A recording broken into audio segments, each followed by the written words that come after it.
as kids, we talk about how there's so many elements to whether it's a drill or a workout or whatever. There are little opportunities within each where you can work on something specific to you. So a lot of kids and a lot of people in general think they need the most individualized program specifically tailored to them. And that would be optimal. That's the best thing. If you have a trainer that can tailor a program specifically to you, that's great. Or an on ice private session where you can do everything specifically tailored to you, that's obviously optimal. But it's not realistic for most people. Most people either can't afford it, or the person that's there doesn't have enough knowledge to do it, or whatever the case may be. There's no whatever it is. But what you can do is you can take a generalized program and you can optimize those things that are specific to you. So that you can do that in a workout or on the ice. So I was talking, or you brought up a drill yesterday. We were talking about one of these drills that you do where there's like 8 pieces to this drill that every player is doing every time. And you were saying, some guys half-ass the first pass, float to the next station, don't focus on getting the shot off quick, don't focus on getting their feet moving out of turns, don't focus on the first 3 steps quick when they get that puck, trying to hide it using all these little elements of the drill that are there. And kids will just mindlessly go through the drill without actually trying to focus on that. And this is how you can individualize a program for yourself. Yep. So if Coach Andy says, okay, guys, here's the drill. Here are the 8 pieces of this drill. Maybe you are really bad at 2 of them, 2 of the 8. So when you do the drill, you should be focusing on those 2 things. Yep. Now, all of a sudden, you're taking a general program and you're individualizing it for yourself. Yeah. Because you're making something a singular focus. And you can do the same thing in the gym. If you are really strong, but you're not fast, well, when we do a contrast pair where you're doing a slow move and then a fast move, make sure you're focused on that fast move. Yep. Make sure you're exploding with maximum intent every time. Now you're taking my general fitness program for 16 to 18 weeks and you're individualizing it for yourself. So you don't need to have something 100% customized to you. You just need to be able or be smart enough or have enough self-awareness or that critical thinking to make those pieces individual to you.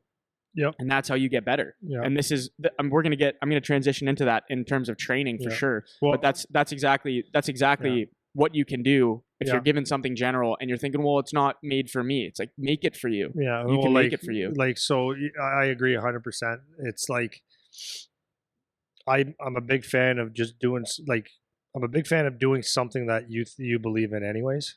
So for example, there's also a fine line of doing too much so you don't recover. Yep, for sure. But let's just say you're in a really hard program. Like it's that time of the year you're doing a lot of the hard stuff. If you're someone that lacks, let's say, speed or quickness, doing 5 20-meter sprints, like flying 20s, 2-3 times a week extra, that's not going to hurt you. No. That's going to help you. That's right. So that's something you could do. Or if your conditioning is, you're not in the phase of where your conditioning or your endurance is real good, it's not going to kill you to get on a bike and do something. Yeah, or steady state, low intensity something. Or to say, I got to get my push-ups in, or I got to do mobility. I'm going to go at home no matter what. Every night I'm going to do some mobility to make sure I'm limber, right? Mind stuff, whatever. So that's up to you. Yep. You don't have to like the coach and the trainers and all that stuff. That's not their job to without going nuts. Well, okay, but here's the other thing too, is I truly believe that you do need to go, in a sense, overboard to figure out where your line is first. 100%. Because I feel like a lot of kids and parents are actually worse than kids, is they think they're very concerned about doing too much. Yeah. And they'll start to pull back before they've done enough. Yeah.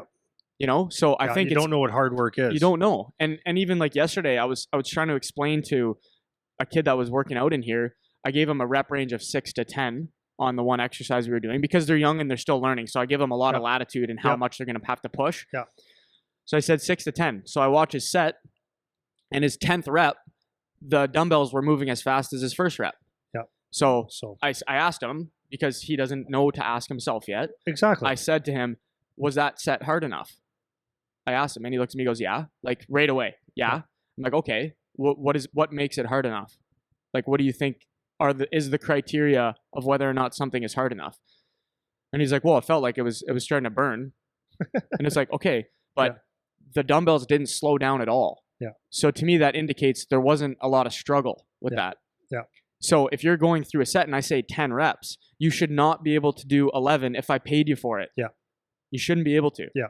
That's what pushing means. Yeah. But if you never let yourself get to the point of having to push, then you don't know what that means. Exactly. So people are always err on the side of let's dial it back before they've even done enough in the first place. Yeah. You know, and especially when you're an elite athlete, I would much rather have to teach someone to dial it back than to have to teach someone how to push 100%. and try hard. You know, 100%. and this is where again the brain. When you're young, you can always eat more. Oh, for sure. You can always man. make up a little bit of sleep here and there. Absolutely. Because you have the latitude. You have the time to do it. You know? And so that's why that piece of it is really important because, you know, you look at a guy like Yager and was he going overboard? If I don't know enough about actually what he was doing, but to me it sounds like it was probably too much. Like he could probably 100%. afford to dial it back a bit. Yeah. But he wasn't doing too little. That's for sure. That's right. Yeah. That's That's sure. right. That's right. So I think that's another important takeaway. Yeah. And were you going on that still? Go. I wanted to just go back to that drill that we were talking about the other day. Yeah. Because I want to be, I want to kind of talk about it just a little bit because it's going to apply to fitness too.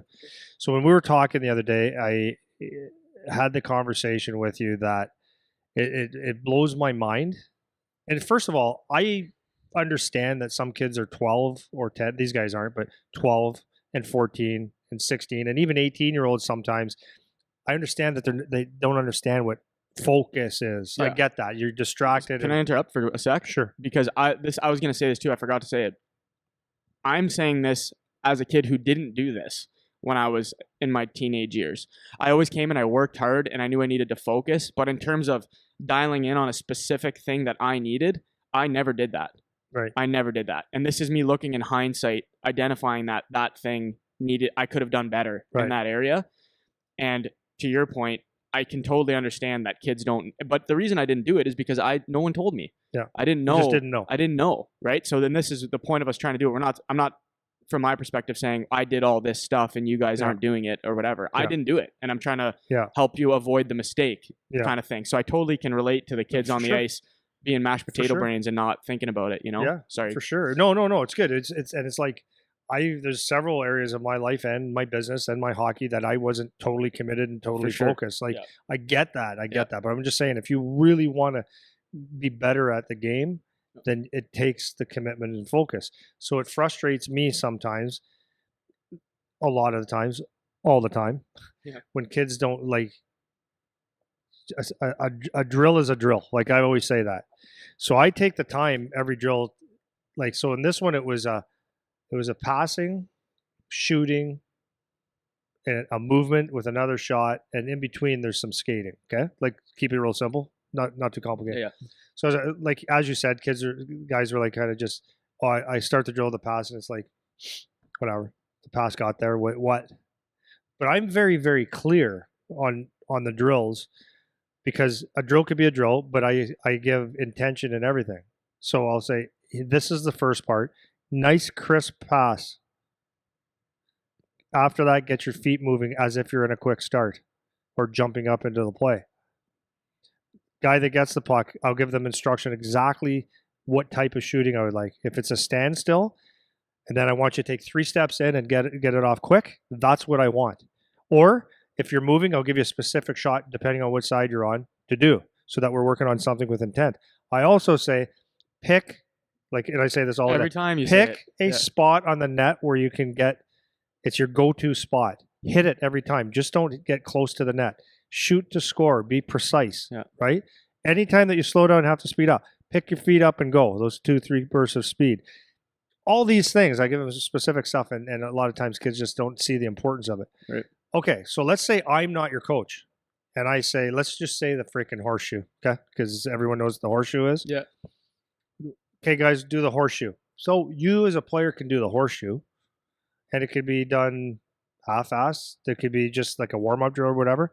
But how can you make the horseshoe drill as a player? I'm just saying, as a player, if the coach doesn't give you all kinds of directions, now you have to say, how can I make it good for me? How can I get the most out of this drill? I'm going to get 10 reps at this. So number one is maybe when you're standing there and it's about to be your turn, maybe your head's up and you're looking around. Right? When you go, it's like it's a crisp pass, or you find a different angle to give a guy.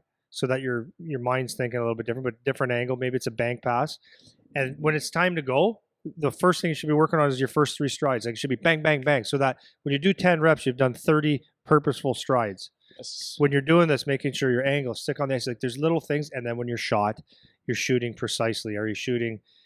You're shooting for precision, and you're shooting with a purpose. Like feet are moving. Are you hiding the puck? Like just in the easiest, shittiest drill that anybody can do, you can extract. I like that word better than take. You can extract 4 or 5 things that you can actually get better on that drill that'll make you a better hockey player. That's right. Because there's so many times in a practice where you're passing a puck to someone. How many times are you doing that in a practice? Some of them don't seem like it's that important, but if you do it excellent, you become a good passer. How many times in a practice do you have to start? Right? You're like stop, start, whatever. If you actually have the intent of working on your quick feet, like 1, 2, 3, every time you start, you're getting a lot of quality reps in, and that's where your skill level exponentially grows. Yeah, and I think kids don't think of their practice time as training.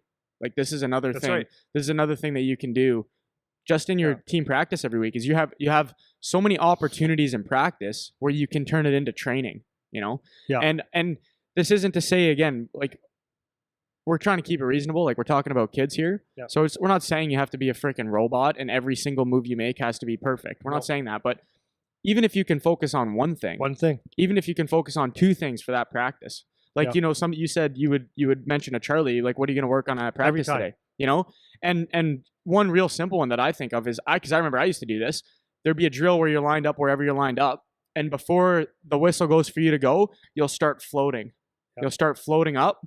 Yeah, so you get a head start. Yeah, so you're already in motion when the whistle is blown, and now you're taking away an opportunity to work on the quick start. I used to do that all the time, right? You just start floating because you're not thinking about work on this here, you know. And there's a million opportunities like that during practice. So if you can just identify one thing, and you're working on, totally fine. You know, even those meaningless passes. If you say, I'm going to make sure I hit the tape every pass, because think about the situation of passing in a practice. For the most part, it's no pressure, where a guy's not super far away from you, or maybe he's in motion and you're making a 2-line pass or whatever it is, a longer distance pass, and you just think, okay, there's no consequence here to missing. I have no pressure on me. I should be able to hit every single one of these passes. And if I don't, I should ask why. Why did I miss that one? What was the issue with that? You know? But it's hard to have that focus, especially, you know, you're in line with your buddies and guys are joking around, you're chirping each other, you're poking each other with your stick and all this crap. But if you can just take a little bit of that opportunity, even just a little, that could make a big difference. That's what I'm saying. Obviously, when I went through that drill, there's a whole bunch of things, and you should be that focused in a drill because actually you're paying me and you should actually want to get that much better. But if you're doing a drill like in a practice or whatever, it's like you really do want to take one thing. One thing. Just one thing for the day. It's not overwhelming. You know, for Charlie, it was at one point I said, what do you think that you probably could use a little help with? And he goes, kind of like speed in the neutral zone. So I said, why don't you work on that in practice? Every time you get the puck, it's all out, you know, get some crossovers in and work on that acceleration through the neutral zone, because the neutral zone makes highlights, right? You're a threat if you have good neutral zone speed. And then it was shooting, like, you know, all these little things. And then, but you're right, you throw one thing in, one thing.